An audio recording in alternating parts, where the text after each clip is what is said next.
people? This is your man, Gavin the Boss Man Stevenson. I'm sitting here with my co-host, Chris at Cubano Cabrera. You are dealing sorry, smoke out of my mouth. You are dealing with savages with cigars. And since the month, I'm sorry, I'm getting tongue-tied, people. Like I said, you know this is a real thing. But since it is Male Mental Health Month, we decided to do a podcast on that because, like I said, we're two guys, we keep it real, and we know about mental health. Trust me. So today we're going to go through the silent struggles of men's mental health and give you some stats. There's also stats on suicide rates and things of that nature. It's scary. Yeah, once you told me that this is what we were going to do, it was kind of insane, the things that I was seeing about men's mental health. I mean, obviously we've all gone through it. Yes. You go through it, whether it's through relationships, job loss of a family member, just about anything. Anything can put you through it. Yeah. So it's crazy, and one thing let's get into it. One thing that I've learned over the years of dealing with this, people don't realize a lot of men struggle in silence. And it's scary, the stats that I've looked at.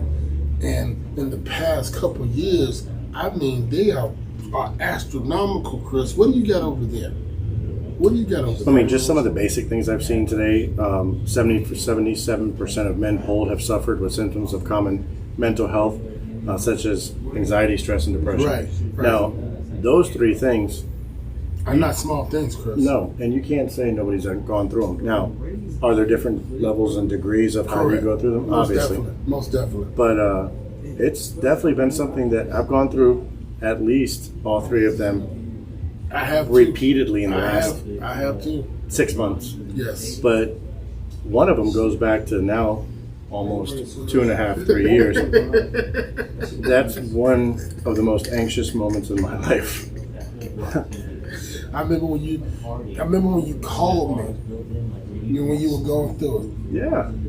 Chris said, Gavin, man, there's some crazy shit going on, bro, blah, blah, blah. I said, what's going on, Chris? What's going on? Chris is like, I'll tell you later when I get through it.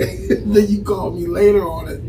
And, bro, you were like, I can hear in your voice that you was in a totally different situation after that, bro. Absolutely. And I mean, since then, I've had to do a lot of soul searching and growing and things of that nature. But do you constantly speak about your mental health status? Absolutely not. Right. Is there things that I'm still holding inside from multiple situations, but that one specifically as well? Absolutely. But I hold it in because of the same reasons that most of all men hold the same thing in, or anything like that, is we're not built to look weak. Right. You're supposed to be strong. You can't be weak. You can't be sensitive. You can't care about certain things. If we start talking about our feelings or whatever the case may be, we're no longer that alpha. We're no longer that I'm telling you, you have to we look weak. You have to talk. Right? Yeah. You can't sit here and think that it's going to be always going to be a sunshine and rainbow situation in your life, even though we portray it a lot of times, because you can see that a man will sit here and be like, I'm just fine, don't worry about it, I'll be all right. It's always like that. Not knowing that man is honestly dying inside on pins and needles, sometimes already on the edge, and ready to jump off. And nobody will realize what they were going through until they make the ultimate sacrifice, which is to take their own life. I'm going to tell you this, Chris. People say to me that, Gavin, that's not the way to explain it, but I'll tell you this. If you take your life around me, I'm going to call you selfish. Absolutely. And I call you selfish because of this reason, not because what you've done is you've taken the easy way out and you left your family to deal with all your problems. Yeah, even if you're a single man, you still, let's say you have kids, you still have those kids. Right. And most ex-spouses, they might not like you. They might have different views on you. But they don't want to see you take your own life. Right. They don't hate you enough. They don't hate you enough. Even if they tell you they hate you. I hate you from the bottom of my heart. Bitch, shut up. You don't hate me that much. Exactly. But nobody wants to see anybody take that route out. Right. So I got a stat for you right here. And it blew my mind So the percentage wise, when you look at it, it's telling me that the rate is 4 times higher for suicide with men than it was just 2 years ago. Oh, absolutely. Just 2 years ago. Absolutely. 4 times higher. And and a lot of people think like, that's not a lot. That's a lot. That's a lot. That's a lot.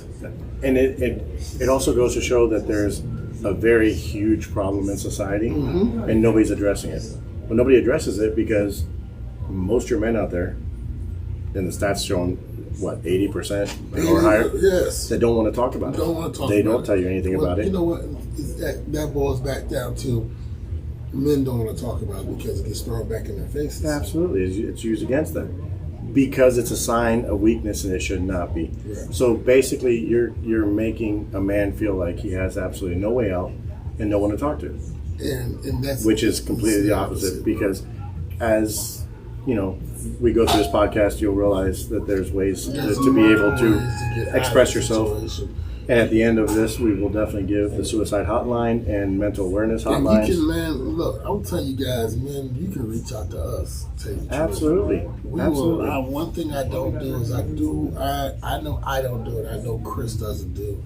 We don't judge. We don't judge, and we will not steer you in the wrong direction. That is definitely not what we do. Most of the time, you probably are suffering the same depression, anxiety, or stress that we've been through it. You know what I mean? Like I said, I've lost jobs, I've lost family members, I've lost everything. I've lost relationships. Right, I've lost everything. And it's been times that I know I was on my last leg. I was like, man, I can't do this. I can't do this. Oh, yes. People will be more satisfied if I was gone. Yep. And then I sat back, and in my head, I said, if I do this, I leave everything that I told myself I wasn't going to do on everybody else.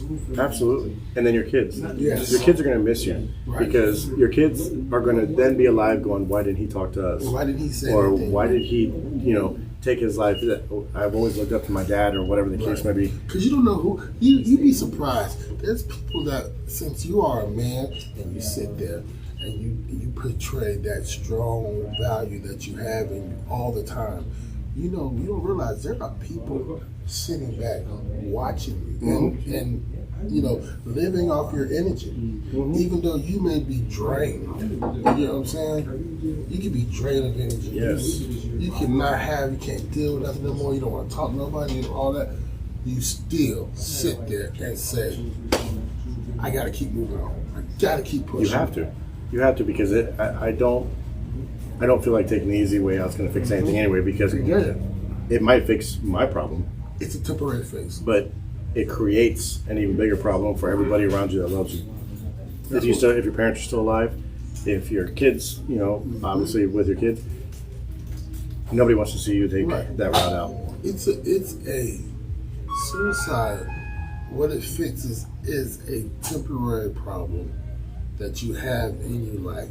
It's not like that problem's not gonna last always, bro. No, it definitely is not gonna last. Because I'm going to tell you from my standpoint, my first marriage being 17 years, second marriage being 2. Do you not think I didn't contemplate any of this shit when those marriages went away? I mean, those were things that, even if they were the majority my fault, whatever the case may be, I definitely got to a point where I was like, wow, this is super low, and how the hell do I get out of this? I didn't see no way out. You can't. A lot of times you don't. Bro. With the first marriage, I just battled through it. Like, I started praying more.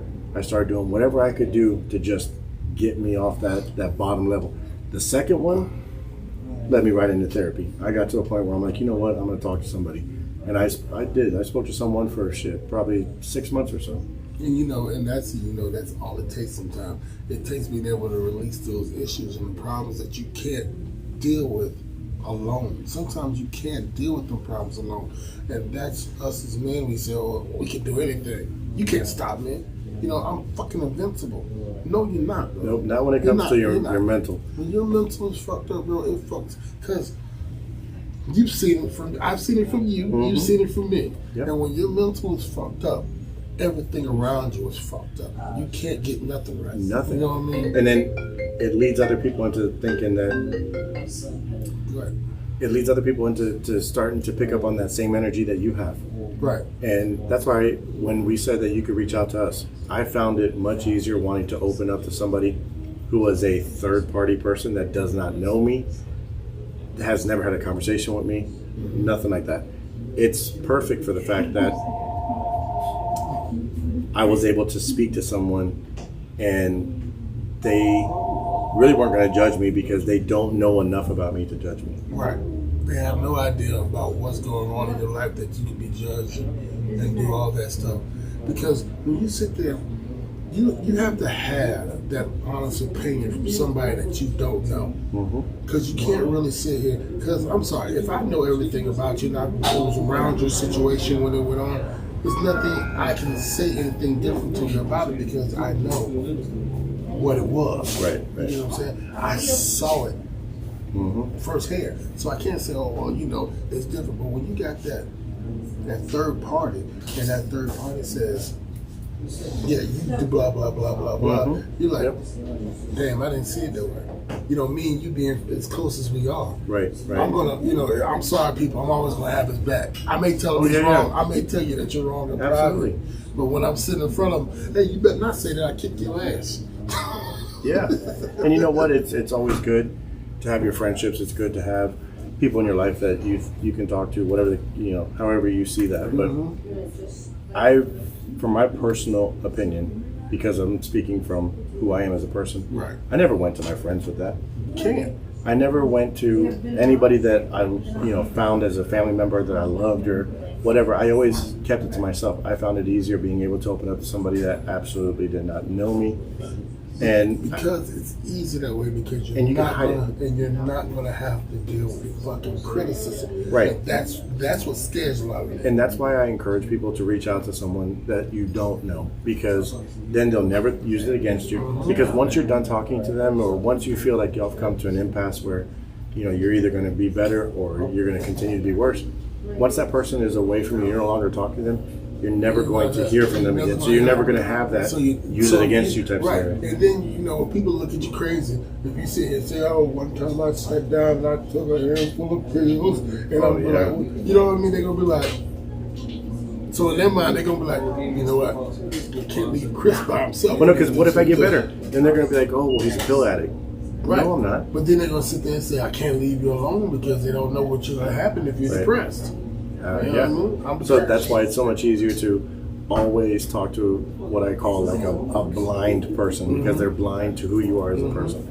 There's always, like I said, there's so many things out there that you can reach out to so that you don't have to feel like this. But there wouldn't be an entire month that is an awareness month for it if it wasn't a big problem, because we're sitting here making it sound like it's so easy just to reach out to somebody. It's not. There's not a single man out there that makes it easy for himself to reach out to anybody. I struggled for months upon months upon months before I even decided that I was going to talk to you. I'm going to tell you this. It's funny you say that, because if a man comes up to you and tells you that he has an issue, it's serious. Yes. It's serious. Do not take that lightly, because I'm telling you right now, we don't talk about this shit. And it goes quick. Man, I have seen so many people that you'll be at breakfast with them one morning and you get a phone call the next morning that they passed away. And we've had that, especially in the industry that we're in, we've had that happen a lot, because in the industry that we were in, there's a lot of mental stress there. So it was nothing for us to see that happening all the time. All the time. We went through it all the time. People that we knew and cared. It might not have affected us as much because maybe there were a couple that we knew and cared for, but there was a lot that we saw them in the clubs all the time. And we're like, hey, in passing or whatever. And then one day you were like, what the fuck? They're not here anymore. So, you know what I mean? That's how it comes to us. And then you don't realize, people when they leave you never see that, but it leaves them, especially if you got a real bond with that person, it leaves a void in you that has to be filled by something. And then, what we do? We go fill it with the wrong shit. Yes. Women, drugs, alcohol, Yep. You know what I mean? If you got money, you're going on a spending rampage. Yeah, you do it all it's nuts. That's not the way that you show us this shit. Nope.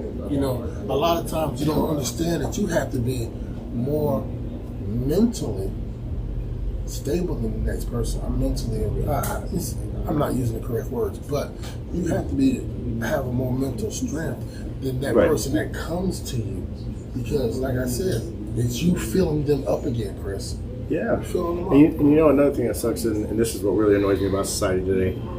You don't find out how good that person was, or how much you love them, or how important they were in your life, or society's life, or the neighborhood's life, community, whatever, until after they pass. After they pass. Why the fuck does it have to be till after they pass? Why can't you tell a man, hey, you're doing a wonderful job, you're a great leader in the community, or you do a lot of great for us, we love you, blah, blah, blah. We're not allowed to do that. No. Men do not give out flowers like they're supposed to. Well, I'm not even saying other men to say it to men. I'm saying just even your spouses and stuff like that. Oh my God. I mean, nobody thinks about the person next. And then, you know, when you're dating, even when you're in society today, dating has become so long and drawn out before someone wants to commit. You know, I'm not saying you should go quick or whatever, but society these days is much more intense, to where the idea of tomorrow's not promised is so much more intense than it was back then. I tell you, I remember when I walked in here, and when I walked in just about maybe an hour and a half ago, and I said, you know what? Sometimes I hate the human race. And I say that because it's just the way that we portray a lot of things from then to now. It's like, who said that you had to be this rough and tough guy in this day and age? Who said that? Where is it at in the men's handbook? I tell you this, bro. That handbook needs to be fucking updated. Absolutely. It needs to be fucking updated. And obviously, let me throw a little bit more stats at you, coinciding with what you're saying. So it says 40% of men have never spoken about their mental health. 29% of them are too embarrassed to speak about it. And 20% of additional of that is the negative stigma that they're going to receive on the issue that they have. Because it's true, bro. It's true. And the biggest key things about the mental health issue, or what causes them, is predominantly work, finances, and then their health in general. So obviously, you know, I can understand the health part. I went through that with my grandfather. You know, he realized that the cancer was inundating his body. Nothing was working at that point. He did not want to survive, but he didn't commit suicide. Right. You know, so sometimes, I mean, God came. I'm gonna tell you this: people realize mental health controls everything. Sometimes your mental health will make you not have the will to live. Am I right or wrong? Absolutely. And not have the will to live, you will not fight through that situation. And when you're dealing with mental health issues, it will affect everything. So, like it said, work, finances, and health.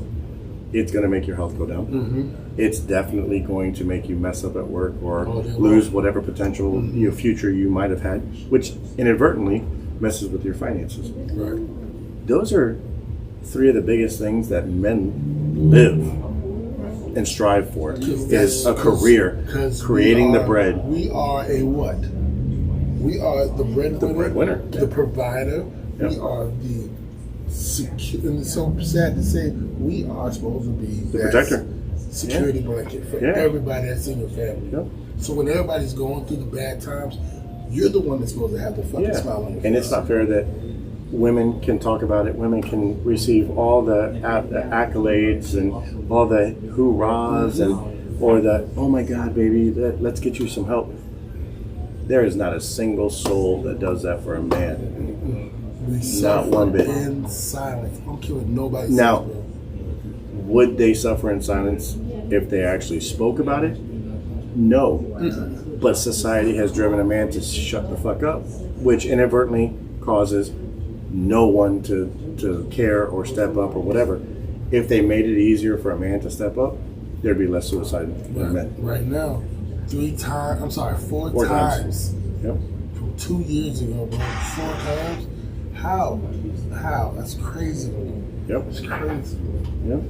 And only 40% of men that actually do go get help, Mm-hmm. it was because they actually thought about suicide or self-harm. Right. So these stats are crazy when I'm reading this stuff because you don't understand 40% of men, that's 40% of anything, whether it's if you want to say kids or if you want to say 40% women or 40% men, it's a lot of damn people. That's a lot of people, especially in this day and age and how the world is set up. And there's a lot of people in the world. And we're not, and people, I want you to understand, this is not just stats that are here. No, this is worldwide. This is worldwide stats. So just imagine what the numbers actually are. As a matter of fact, I was reading somewhere, it said that the highest rates were Overseas, right? yeah, it was something like Lithuania. Yeah, I saw Lithuania, Singapore. Singapore, yes. Singapore. Yeah. And you know, and when I was looking up, Third world countries. Third world countries. Yeah. They don't. So first of all, a lot of third world countries don't have the mental medicine that we have. Mm-hmm. They don't have the doctors that we have, the therapists that we have, all that stuff. They don't have none of that. All they have to do, they deal. Can you imagine just having a fucking deal? Well, and you know, it's funny that you said something because when I repeat this word, it pisses me off because it doesn't help. Medicine. The medicine does absolutely nothing but zombify you. You become a fucking walking zombie. I remember one time going through the therapy that I was going through, talking to a therapist. They ended up, I'm not going to name the name of the medication, but they put me on one. Within a week, I was back off of it because the way I felt was not the way, that wasn't going to fix me. I'm going to tell you the truth, because you know. Like I could sit there and stare at paint drying and it would have made me happy. Well, what to a doctor, they would think that you're not happy. I'm going to tell you guys something that scared me when they put me on the medicine that I was on. It made me worse than what I was. Yeah. It made me homicidal, bro. And I got 3 little kids. Mm-hmm. It made me want to hurt people. And what's fucked up is it'll tell you that's in the side effects. Don't come off of it by yourself because the side effects are worse. You become worse mentally than you were when you started. How is that medicine? It's not medicine, bro. It's not medicine. That's like telling me, well, I'm going to go take Sudafed or whatever for a cold. But if you come off of it too quickly, your cold's going to be worse than what it was when it started. Remember when What the fuck? Remember when they used to put it down to you and be like, side effects is, you know what I mean? Heart attack, death, death. anal discharge. Yeah. What? If I'm coming to you with one symptom, why are you saying that I might have 9 more symptoms taking the medicine? Can you imagine anal discharge? Oh my God. It's crazy watching those commercials on TV because it's exactly that. You're gonna end up, I don't know, with a hangnail because you came in with a stuffy nose. Right. Like it's beyond me sometimes. I think it's so funny how people be like, "Oh no, it's fine. You may not get them side effects, but who wants to fucking test it? Do you honestly want to fucking test it?" No, and you know, when you're already going through something mentally and it's affecting you bad, and you're getting to a point where you're wanting to take your own life. Yes. Those type of side effects telling me that I'm going to get worse if I come off of it is not something I want to do. I don't want it. So don't give it to me to begin with. And I think that's, another reason why men resort to taking their lives. You have no out. But, and it's crazy how the doctors put it to you. Oh, you have to take this, how severe your situation is. So you're telling me you want to make my symptom, it's already severe already. So you want to give me this medicine. Make me a zombie. Make me a zombie. Slow everything down for me. And you want me to still perform at the high levels that I still have to? You're no longer a man at that point. Right. You can't be a man because now they have pretty much triggered all of your sensory signals to be like slow and nothing. So how are you supposed to thrive in society? You can't thrive in society. No. It's a true downfall out there. You're sitting here and you're wondering if I can still be the man that I was before after I get done taking this shit. And a lot of times you don't even get done taking that you stuff. never get done. They're telling you you're on the hook with this for the rest of your life. The rest of your life. Why? Because it's not fixing anything. Fixing, I think, mental health for me was being able to talk about it, being able to find somebody who says, I'm going to listen to you. But also somebody who was obviously book trained to realize how do you respond back to this person? how do you, get them to understand whatever you need to understand. If you're severe, I'm gonna tell you right now, going to Uncle Jim, he is not gonna be able to help you. Like, you need to go to somebody that is licensed and has studied this, because it will put you in a situation that you may want to jump on Uncle Jim after this later on. And a lot of guys too will probably say, okay, well, therapy is expensive. Things that I've been reading on, they're paying so much more attention to mental health awareness that it's not, if you can't afford it, you can't afford it. So you still get it. Mm-hmm. There's places out there that'll do it and not charge you anything. Just like the ER. Yeah, whatever the case may be, there's always someone to talk to. Always someone to talk to. Mm-hmm. I totally believe that. There's no way now that you can sit here. Fellas, you do not have to fucking suffer in silence anymore. Not one bit. And if you do now, it's because you want to. You're choosing it. You're choosing to. And I can't feel bad for you at that point. I'm sorry. I can feel bad for you if you want to fix it, you're trying to fix it, right. You want everything to be right. Cool. I can deal. But if you know that you messed up, and you know you need help, and you know all these things, now you know it. And now you have a situation that you can get it fixed. I don't feel bad for you. I can't. Because now you put you in a situation, you put everybody you love in a situation. And that's another thing. Look at all the men that have not just killed themselves, but they killed their whole families. Yes. Or I've seen it where they kill their whole family, but they keep themselves alive. So think about it. Now you're really going to suffer. What did you just accomplish by creating more depression for yourself? I just don't understand. That's why this is so severe, and this is why there needs to be more attention drawn to the situation of mental illness. I'll say it. I know why they're not drawn to it like it used to be, or like it needs to be, because we want to celebrate something else. You know what I mean? So it's like. Well, also, Big Pharma doesn't see it as a cash cow. Right. Like they do cancer or whatever they can give you opiates for, or whatever the case may be. Mental awareness. It's not, because especially men aren't talking about it. They don't see it as a cash cow, so they're not going to put any time and effort into it. It takes people like us to talk about it. To gaslighting the hell out of you. Look, I personally feel the person that sit here always telling you that you're a narcissist is 9 times out of 10 themselves. Is the narcissist. Look, but do you know how much mental abuse that caused me? Yep. Because I was like, okay, I'm at fault for this film. Mm-hmm. I'm now buying books off Amazon, which I read all 3 damn books. And I'm like, I think I read myself into narcissism. I'm like, oh shit. That's me. This is me. That's me. But not knowing that's not you at all. Well, and it can be, apparently it can be anybody because it's, like I said, it's so broadly used. But the fact that I had to mentally go through all of that for months upon months. But you know what? I look back at it, and this is where hopefully people who recover from mental depression look back and go the same thing. Those are things that had to happen in life to get me to where I'm at today. Mm-hmm. I had to fail. I had to get depressed. I had to get to the point where I saw rock bottom to be able to get to where I'm at today. And here we are. We're rebuilding from all kinds of stuff. People wanted us to have a podcast, or they wanted you to have a podcast. You brought it to my attention. I'm like, it's funny because somebody else in my life wanted a podcast. Right. Let's do this podcast. Now I've been doing the stuff on Facebook, which is so damn hard to do to get paid, but whatever.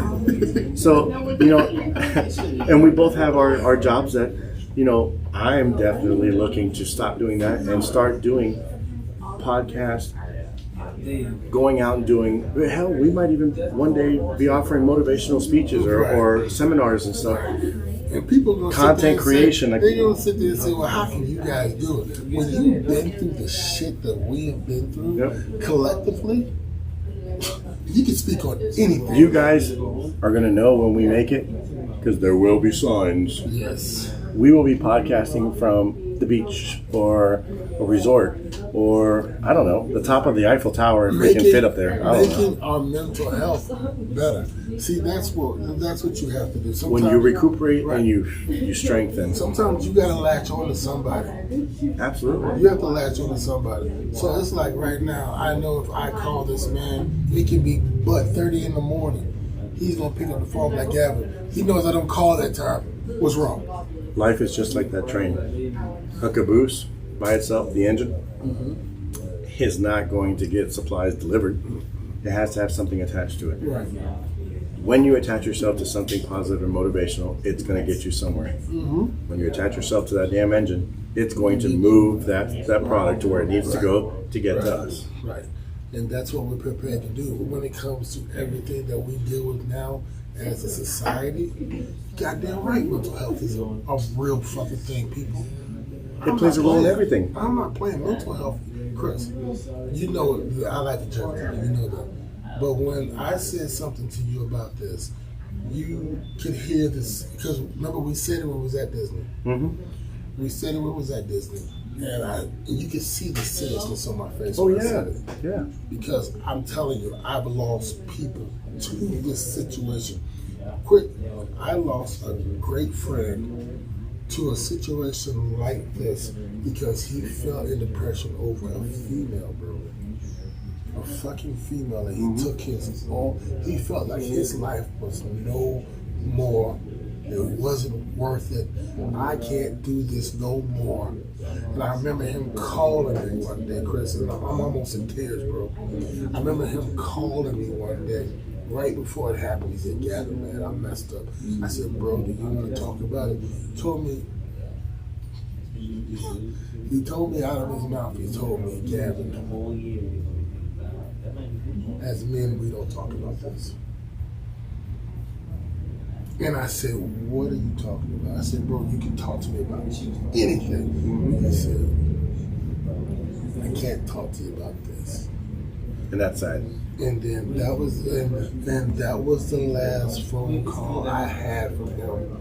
And you know, when him being gone Chris put such a void in me, bro. Like I was like, this is the guy. So the reason I love going with you to Disney is because I used to do it. I started it with him. Gotcha. You see what I'm saying? So he would come all the way from Key West. We would go once or twice a month. He'd come all the way from Key West, and we'll go to Disney that day. We hang out and this, you know what I mean? All that. And for that to be done because it was just a temporary situation. That's what it is, people. You're going to put a permanent situation on a temporary. Well, you're putting a permanent resolution to a temporary, because you're not even going to be there to see that it could have went away.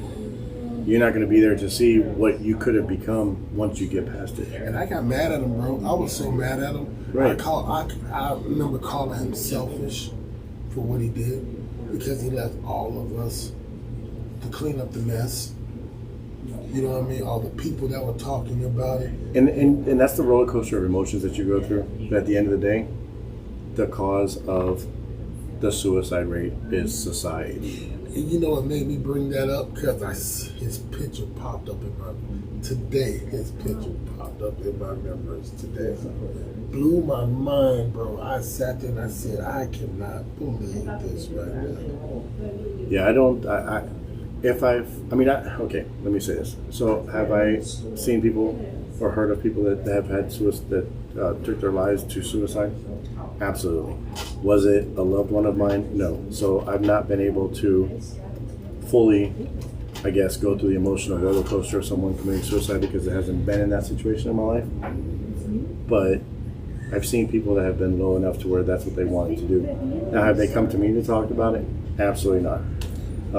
If you're married and it's because your marriage, don't come to me because I know how to ruin marriages. So don't come to me for that. But I tell people all I the can time, give you a number. Bro, I can tell people all the time. I tell people, they laugh at me. I said, I am a great father, a great boyfriend, but I am an awful fucking husband. Apparently I am too. So, you know, it's so, like I said, so back onto the mental health thing, because there's a couple more things I want to talk about before we have to get off here.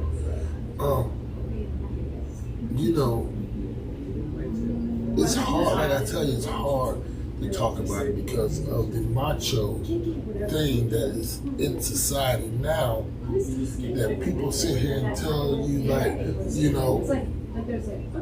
you gotta be this way because it's the way that you're supposed to be. Right. And then, you turn it on and be like, okay, this is the way that I am, and I'm going to just stick this way.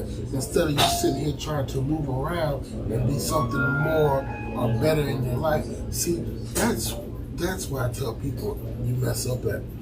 People want to fix it when it gets too bad. When it's too late. It's too late. Because they don't see that there's any way of turning this around. Yeah, at that point it's too bad. You can't fix it. And if you do fix it by that time, you're so deep that you're in trouble. There's not a fix yet. Now it's all of a sudden going to take a completely full-time program of some sort, or lifetime, it seems like, to be able to get yourself back out of it. What pisses me off about how things are today, men are not allowed to evolve, but women have. Oh my God, no. Don't you know how I feel Why are about we that? still on the stigma of, if you talk about it, you're a sissy boy? Why do we have to be like, oh, okay, well, now we're going to use this against you? Like you were saying, if you try to take a bunch of pills, now if you tell anybody around you that doesn't, that loves you, or you friends, you can even tell your mama. She's supposed to hold all your deepest and darkest. they're gonna be like, oh, well, when did you start taking pills? I never told you I started taking pills. I told you that's the way I tried to end my life. But now it's used against you. So it keeps people from wanting to say anything. Let me tell you the truth. That's what happened in a lot of my relationships. That's when I started backing off, when I knew that, okay, when it starts getting used against you. So why am I going to talk to you about it? It makes no sense. Yep. You're going to use it against me. And yet the biggest thing about, all of our 5 podcasts have been the 3 different types of relationship issues, gender roles, and now mental health. The biggest thing that I have seen that correlates every single one of them and could have probably helped every single one of them is communication. Look, so just to let you guys know, so when you watch the podcast and you see this big balloon pop over Chris's head, it's going to say communication. Yeah, because people just don't realize it solves so many issues. It solves so many issues. Because if you're going through relationship issues, obviously we talked about it, communication is key.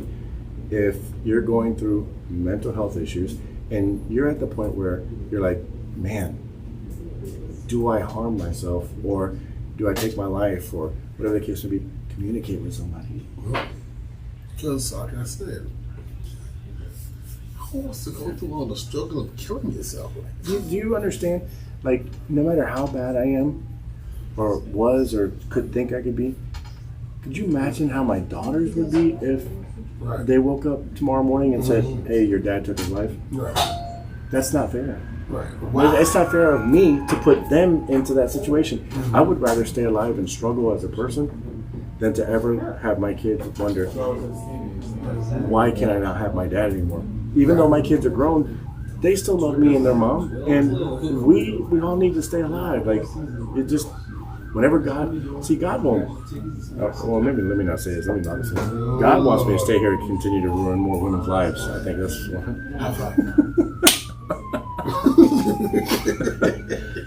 I already know that when my daughter sees this, she's going to be like, what the fuck, that's my dad.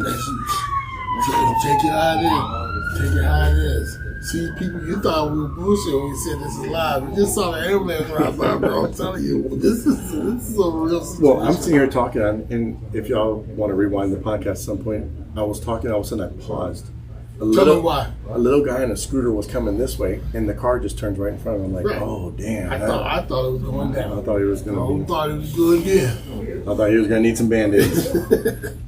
But, so, like I said, we got about 10 more minutes left on this podcast because, we're trying to keep it short and sweet, but always, if you got something pulled up you want to talk about? Or? Oh, no, I was just looking for more things, and it's funny because, well, let me take that word right out. It's not funny. it's sad that I can sit here and scroll and scroll and scroll and scroll and scroll, and there's so much stuff about mental health. That, and you got to see, you have to see the pie chart. People do a little research on this. You got to see the pie charts and the charts that pop up on this, and it says like society this year. Or it says, you know what I mean? Oh, and then I'm gonna tell you. So I'm so glad you did that, because it threw me on something else. So when I was doing my research about it, they said the black man, when it comes to suicide, has risen astronomically. Yes. Has risen astronomically. Me being a black man myself, I can definitely understand the trials and the tribulations that we go through on a daily basis. People, look, it's tough to be a black man in society nowadays. You thought it was tough to be any type of man? It's tough to be a black man, because I'm telling you I right agree. now. You know what I mean? We get stereotyped in one type of situation. You'd be surprised how many people stereotype a person like me until they hear me talk. Am I right or wrong, Chris? No, you're right. When people hear me talk, they're like, wait a minute. I didn't think that you could talk like that. I didn't think that was you. I thought you were going to be... And especially from the industries that we came from, nobody would think that you're as educated as you are. Right. They have no idea. So it's like, you got to... Like, and then when I was looking at it, they were like, you know, and the stress of it comes from, I'm going to say it, Chris, baby mamas. Not having, you know what I mean, struggling. And it's so much into that when you sit here and you're like, wait a minute, what are we really talking about? Is this like a generational thing? Is it a culture thing? Is it but I feel like it's all together, because like I said, it's definitely not generational, because it's been happening for a long time. The problem is generational means it's just going to continue to get worse. But I tell you this, in the black society, we don't talk about suicide. No. You don't talk about hurting yourself in the black society. Really, when they said, oh, you have to toughen it up in the black society, when I was coming up, oh, you don't know. You had to be tough. I mean, your mama tell you your arm could be falling off. Your mama tell you go rub some dirt on it. Yeah. You know what I mean? Get out of here. I mean, falling off. Get out of here. So, and you know what? Another thing I saw that, you know, we said another one, you know what? Like I said, Asians. They said Asians have one of the most highest rates because of the stress like they have, because you know Asians want to be the best. So the stress that they go through, striving to be the best. I mean, I've never looked into it. I probably should have looked into, you know, different ethnicities and stuff like that. I had to dig into it, because when I popped it, because the first thing when I did is I put when we did the title, and then I said, let me just put in the suicide amongst. Well, yeah, because like when Singapore and Lithuania came up, I'm like, who would have ever thought those countries? Because you just don't think about anybody but the U.S. and you don't realize that everybody else around you is struggling harder, if not worse, than you are. Third world countries, fucking right. So many people don't even have AC, electricity, lights, water, nothing. You go to so many places, they don't even know what the fucking internet is. Yep. You know what I mean? But I mean, there's a lot. We saw a lot. We read a lot. We learned a lot by having to research to bring you this podcast. We definitely need to make sure that during the editing portion of this podcast, we don't just throw out a little number here or there. We put out some links, or we'll have something that's so clearly evident that you can push buttons. I promise you. And like I said, if you guys want to reach out to us and be like, Chris, Gavin, blah blah blah, I'm going through this. Please. At the end of this podcast, we'll also have the email address of Savage of Cigars. And then the group page that we have. Yes, and you can reach out to us on there at any time. We're always on. One of us is always awake, some 24/7. So whatever the hell, but we definitely will always, and it's all confidential. I mean, obviously we're not doctors or whatever, but we don't want you to not have a choice. But we may not be doctors, Chris, but we're great at listening. We will listen, and we're great at listening. we will direct you in the right right direction. I don't want to see nobody get hurt. No. I don't want to see nobody. I'm gonna tell you the truth. I don't want your mama to have to go get that black dress. Or your kids. I don't want to see it. I don't want to see it. Like I said, I just went to a funeral this past week, and Not based on suicide. not based on suicide, but just to be there to see it. The boy was loved, and he was here. I met him a week ago, and gone the following week. See, I'm telling you. Tell somebody you love them. Always. Keep it going, because nobody is promised tomorrow. And if they say they love you, tell them you love them back. Mm-hmm. And guys, Remind them what great person they are. and guys, you can tell another man that you love him. It's not gay, bro. It's not gay. Nah. Leave it alone. Okay. I was about to go a little left. I'm so glad that you stopped me. Stay forward. Bro, I'm about to be left. You're gonna get us canceled quick as hell. YouTube's gonna be like, what? No, you're out. But bro, there's nothing wrong with telling people that you love them, you care about them, Yep. you want them to be great in life. You know what I mean? People need to hear that every now and again. It's not saying that you know what I mean, you're sensitive and you don't care. You're not a sissy, you're not a pussy, you're not nothing. Who cares? And the people that are telling you that, fuck them. Fuck 'em. That's how I feel. So we will put all that on here. We want to tell you guys that we love you guys. We definitely love you guys. Because you guys support us the way that you do, and you make us want to continue to do this. Absolutely. And we are. We got so much stuff planned. Oh yeah, We're just every day we got something new that we're contemplating on doing to make this podcast bigger and better. Started, you know what I mean? So, At least, hell, we started off by not being in a square room. We're in a live, open cigar lounge. So, anyways, we thank you for being here with us again. Please follow, like, share, comment, subscribe. If I missed anything, whatever, on all social medias. Social medias is all the same thing. We keep saying Spotify and Apple. It's on there this week. It's this guy's issue. He doesn't listen. I got it this week. Send any hate emails this way. Send them to me. I'll take them. But please make sure that you listen to our podcast. We take such pride in doing this every week, and we're going to continue doing it. There's nothing. Look, we don't just put 5 or 10 minutes. No, it takes a minute to get up there, and then we're not live because of the fact that we want to edit it to make it the best for you guys. Eventually, we will go live. We are probably going to start maybe doing like Facebook lives or Instagram lives so that you can chit chat with us about different things outside of the podcast. Yes. We might even record some of that to use during our podcast. And then we, like I said, we just want to start going live, like when we go to Disney and places like this. Yep. We'll be at a beach one day, or at a resort, or the top of a skyscraper. We got you. You don't know what we're doing. We got it all planned, and we're going to work it out for you guys because we love you guys because you love us. All right? All right. Well, thank you so much, guys. This is Savages with Cigars, and we are out of here. I said it right twice on one podcast. And he better do this part. Tell him where you're at. We are at the Cozy Cigar Lounge. That is in Largo. I'm going to give you the address. It is 198 West Bay Drive. Like I said, the biggest humidor in the city. Look at that. Look at that. Look at that. Yep. Beer and wine, beautiful place, great atmosphere. We're going to take very good care of you when you get here. One more time, the Cozy Lounge. Come down and see us, all right? And we're out of here, guys. Have a good night. God bless.